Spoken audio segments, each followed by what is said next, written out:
সন্তানের কাছ থেকে মালুম যখন বিদায় হয়ে যাবেন, রাসূলুল্লাহ সাল্লাল্লাহু আলাইহি সাল্লাম বলতেছেন, কিয়ামতের ময়দানে স্বামী তার স্ত্রীকে খুঁজে বের করে স্ত্রীকে জাপলায়া ধরবে। দুনিয়াতে আপনার স্ত্রীর প্রশংসা আপনি করতে পারেন না, আপনি আবার স্ত্রীর প্রশংসা অন্য মানুষের সম্মুখে যে কত ভালো বলেন, কিন্তু ঘরের ভিতরে ঢুকিয়া স্ত্রীর প্রশংসা স্ত্রীর সম্মুখে কোনোদিন করার সুযোগ আপনার আমারও হলো না। নবীজি বলেন, কিয়ামতের ময়দানে মাহশরে মুসিবতের দিনে নিজের স্ত্রীকে জাপলাই ধরে স্বামী স্ত্রীর প্রশংসা স্ত্রীর সম্মুখে নিজে করবে। রাসূলুল্লাহ সাল্লাল্লাহু আলাইহি সাল্লাম বলেন, প্রশংসা করার পর স্বামী স্ত্রীকে ডাক দিয়া বলবে, আমার মনে হয় একদল নেকির কারণে জাহান্নামবাসী হয়ে যাব। ও আমার স্ত্রী, মহব্বতের স্বামী, আমি তোমার দুনিয়ার জমিনে ছিলাম, একদল নেকি দ্বারা আমার সহযোগিতা করে যেন আল্লাহর জান্নাতে চলে যেতে পারি। স্ত্রী ডাক দিয়া বলবে, স্বামী আমার, আপনিও যে টেনশনে আজ কিয়ামতের ময়দানে আছেন, আমি আমার স্ত্রী হইয়া ওই একই অবস্থার ভিতরে আমি বিরাজ করতেছি। আপনি আমাকে এক দ্বারা নেকি দ্বারা সহযোগিতা যদি করেন, আমার মন বলে আপনার স্বামী আপনার এক দ্বারা নেকি নিয়ে হয়তো আল্লাহর জান্নাতে যেতে পারি।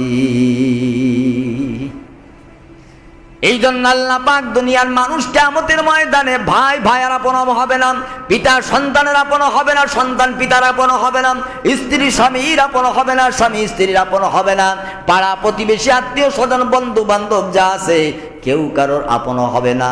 এই জন্য আল্লাহ দুনিয়ায় প্রথম বিশ্বনবী মুহাম্মদুর রাসূলুল্লাহ সাল্লাল্লাহু আলাইহি সাল্লামের হাত বরাবর আখিরি জামানার পয়গম্বর মুহাম্মদুর রাসূলুল্লাহ সাল্লাল্লাহু আলাইহি সাল্লামের উম্মতদেরকে আল্লাহ কোরআনের ভিতরে দিয়ে জানাই দিয়েছেন, কিয়ামতের ময়দানে যা ঘটবে দুনিয়াতে আল্লাহ পাক তার প্রশ্ন ফাঁস করে দিয়া ওই দিন যাতে এই মুসিবতের ভিতরে আপনি আমি না পড়ি, এই জন্য আল্লাহ আয়াতে কারিমা দ্বারা জানাই দিয়েছেন, ইয়াউমা ইয়াফিরুল মারউ মিন আখিহি ওয়া উম্মিহি ওয়া আবিহি ওয়া সাহিবাতিহি ওয়া বানিহি লিকুল্লি ইমরিইম মিনহুম ইয়াউমা ইযিন শাআনু ইউগনি। জোরে কোন আল্লাহু আকবার। আল্লাহর নবী বলেন, সব দিক থেকে মালুম হয়া আদম নবীর কাছে প্রশ্ন করবে। আদম আলাইহিস সালাম বলবে, শোনো, আমার কাছে আসি আল্লাহ হবে না, তার কারণ হলো আমি জান্নাতের ভিতরে থাকা অবস্থায় একটি মাত্র ভুল করার কারণে আল্লাহ দুনিয়ার জমিনে আমি আদম এবং হাওয়াকে এলাবাই দিয়েছে। আমি ওই ভুলের টেনশনে ব্যস্ত আছি, এই জন্য আমার কাছে ধন্না ধরে লাভ হবে না। তোমরা নূহু আলাইহিস সালাতু ওয়াস সালামের কাছে যাও, যেহেতু নূহু হলো আল্লাহর প্রথম রাসূল। জোরে বলুন সুবহানাল্লাহ। নবীজি বলেন, কিয়ামতের ময়দানে মানুষগুলো দৌড়ায় হযরতে নূহু আলাইহিস সালাতু ওয়াস সালামের কাছে আসবেন। আল্লাহর নবী নূহু আলাইহিস সালামকে বলবে, আপনি হলেন প্রথম রাসূল, আল্লাহর কাছে দোয়া করুন আল্লাহ যেন বিচার কার্য শুরু করে দেয়। নূহু আলাইহিস সালাম বলবেন, ওয়াকালা নূহুর রাব্বি লা তাদার আলাল আরদি মিনাল কাফিরিনা দাইয়ারা। ও কিয়ামতবাসী, কিয়ামতের ময়দানে সব মানুষগুলো আমার দরবারে আসছো, আল্লাহর দরবারে বিচার কার্য পরিচালনা করার জন্য, দোয়া করার জন্য। আমি নূহু আলাইহিস সালাতু ওয়াস সালাম আল্লাহর কাছে দোয়া করে তামাম দুনিয়াবাসীদেরকে পানির ভিতরে তলায় দিয়েছিলাম। এখন আমি আমার টেনশনে ব্যস্ত, আল্লাহর কাছে বলার মুখ আমার নাই, আল্লাহর কাছে কথা বলার মতন মুখ আমার নাই।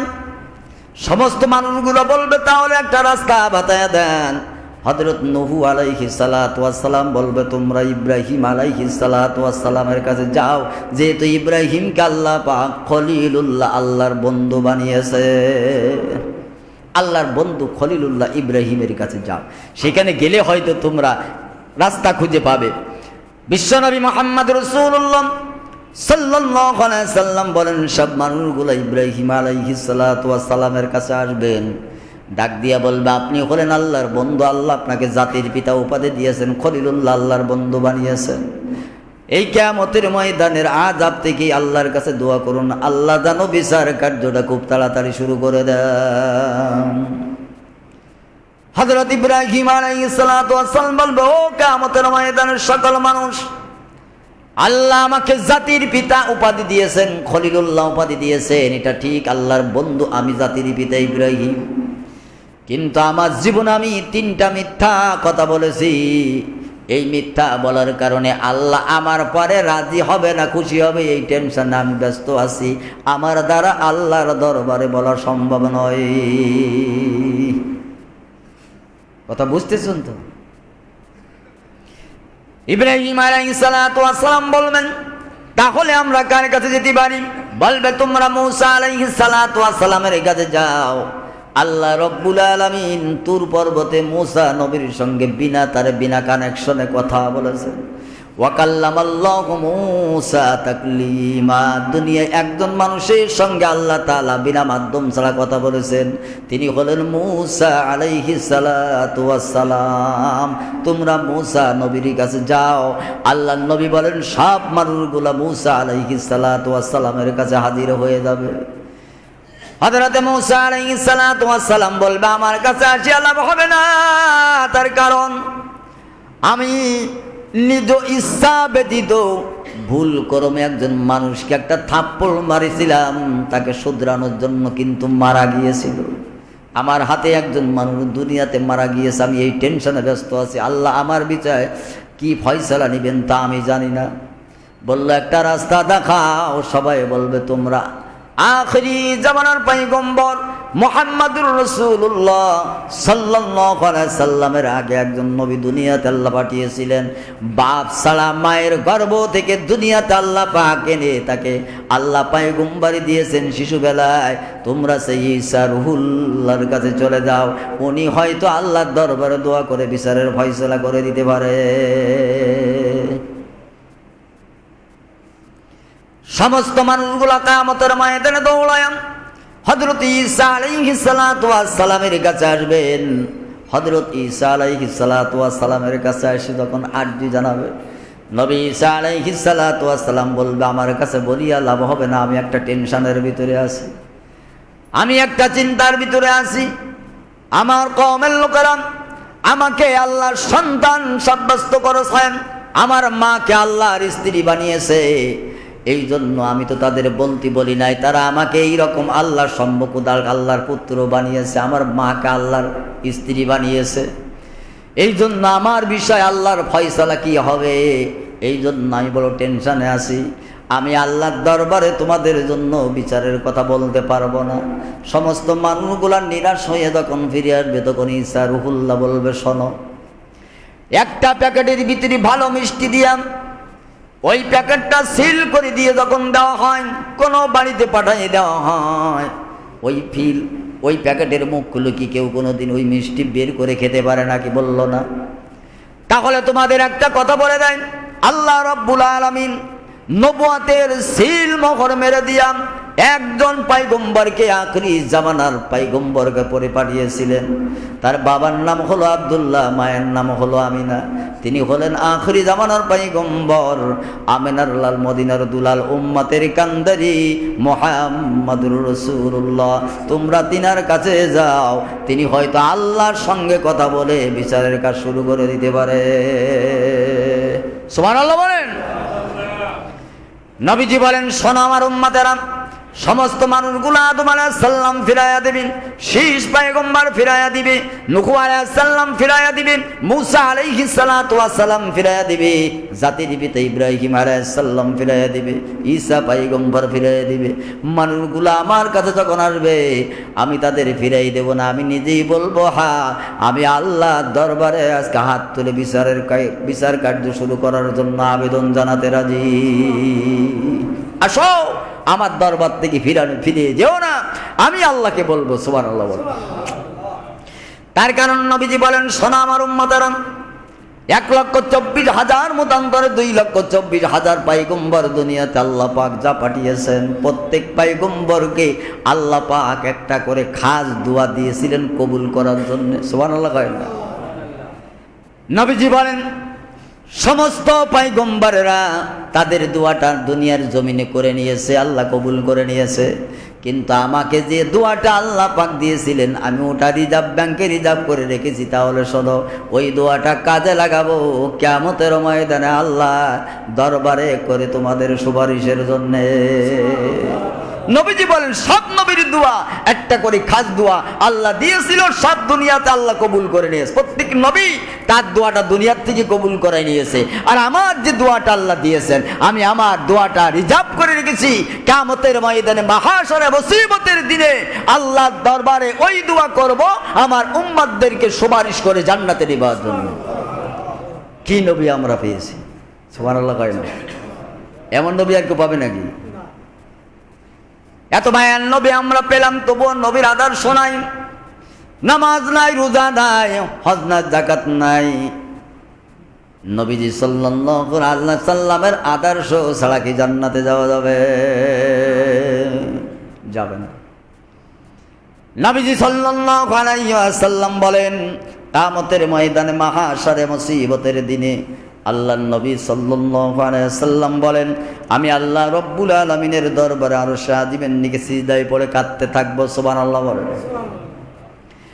আল্লাহ রব্বুল আলামিন বিচার কার্য শুরু হওয়ার জন্য আবেদন জানাবো। আল্লাহ পাক রব্বুল আলামিন বলবেন নবীজি আমি তো আপনার অপেক্ষা করতেছিলাম কখন আমার দরবারে সুপারিশ করবেন বিচার কার্য শুরু করার।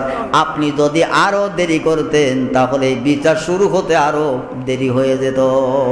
আপনি যদি আরো আগেই আমার কাছে দোয়া করতেন আমি আল্লাহ আরো আগেই কিয়ামতের ময়দানে বিচার শুরু করে দিতাম।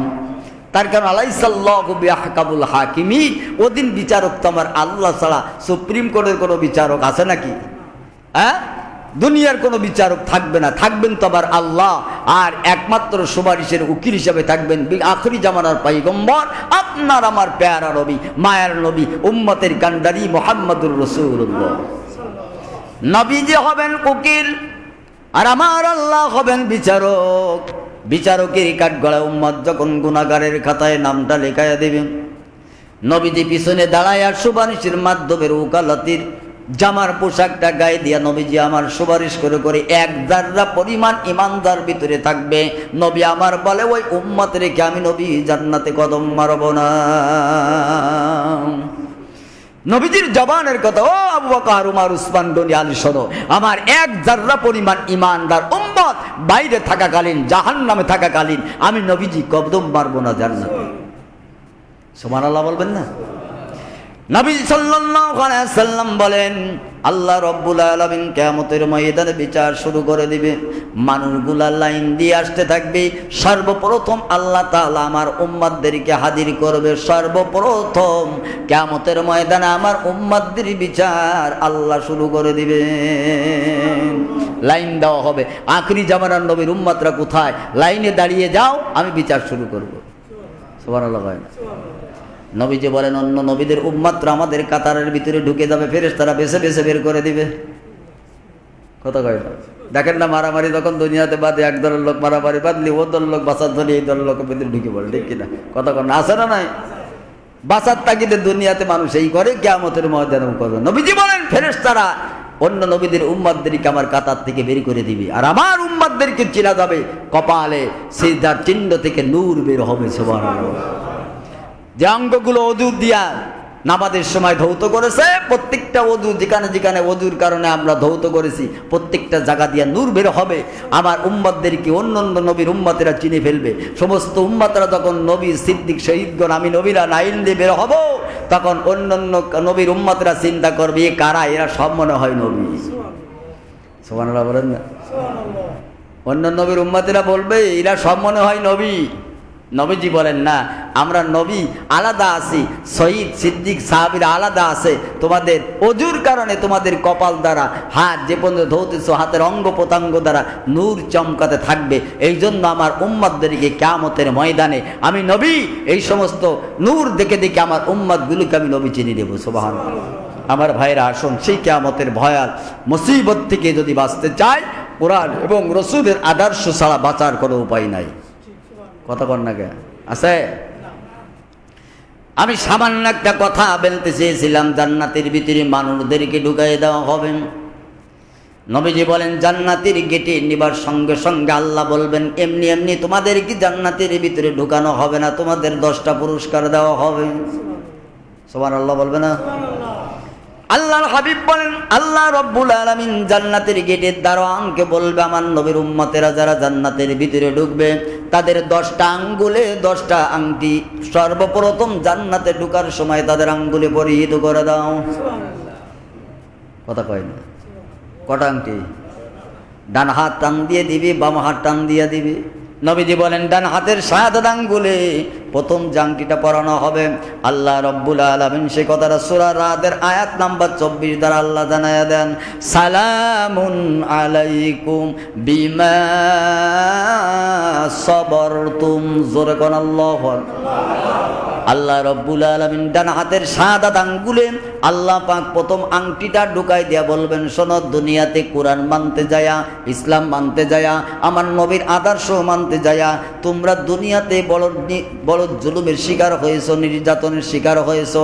জুলুম, নির্যাতন, জেল জরিমানার ভিতরে অনেক ধৈর্যের ভিতরে দিয়েও তোমরা অনেক ধৈর্য ধারণ করেছো, যার কারণে আল্লাহ রব্বুল আলামিন আজকে তোমাদের ধৈর্য ধারণ করার কারণে তোমাদের উপর আল্লাহ পাকের শান্তি বর্ষিত হোক, এই জন্য এই আংটিটা আল্লাহ তোমাদের প্রথম দান করে দিয়েছে। জোরে বলেন। আমার কোরআন মানতে যাইয়া, হাদিস মানতে যাইয়া জুলুম, নির্যাতন, জেল জরিমানা, অনেক অত্যাচার সহ্য করেছো ধৈর্যের সহিত। সুবহানাল্লাহ বলেন। এই জন্য আজকে শান্তির সহিত আমার জান্নাতের ভিতরে ঢোকো, আল্লাহ পাক প্রথম পুরস্কার তোমাদের দিয়েছে। নবীজি বলেন দ্বিতীয় আংটিতে লেখা থাকবে উদখুলুহা বিসালামিন আমিন। জোরে বলেন আল্লাহু আকবার। আল্লাহ বলবেন পৃথিবীতে আমার কোরআন মানতে যাইয়া, হাদিস মানতে যাইয়া, রাসূলের আদর্শ মানতে যাইয়া, বাস্তব জীবনে ইহদিনাস সিরাতাল মুস্তাকিমের পথে চলার কারণে তোমাদের কোনো শান্তি ছিল না, নিরাপত্তা ছিল না।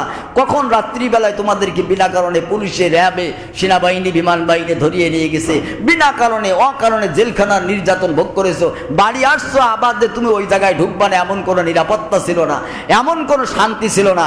আল্লাহ পাক দ্বিতীয় আংটিটা দিয়া বলবেন শোনো, আজকে তোমরা শান্তি এবং নিরাপত্তার সহিত আমার জান্নাতে পদার্পণ করো, যে জায়গায় কোনো অসুবিধা নাই,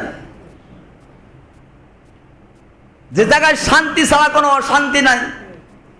এ জায়গায় দুনিয়ার কোনো র্যাব তোমার নিরাপত্তার জন্য লাগবে না, কোনো পুলিশ লাগবে না, কোনো আর্মি লাগবে না, বিডিআর লাগবে না, নিজের কর্মী বাহিনী লাগবে না, লাঠিয়াল বাহিনী লাগবে না তোমার নিরাপত্তার জন্য। এমন নিরাপত্তাযুক্ত জায়গা তুমি পেলে, এর চাইতে নিরাপত্তাযুক্ত জায়গা আর নাই। সুবহানাল্লাহ। শান্তি এবং নিরাপত্তার সহিত আমার জান্নাতের ভিতরে তোমরা পদার্পণ করো। আমার ভাইয়েরা আর 8টা পয়েন্ট আগামী তুমি আলোচনা করবো। আল্লাহ তৌফিক দান করুন। জোরে করুন আমিন। ওয়াখির দাওয়ানা আলহামদুলিল্লাহি রাব্বিল আলামিন। আসসালামু আলাইকুম ওয়া রাহমাতুল্লাহ।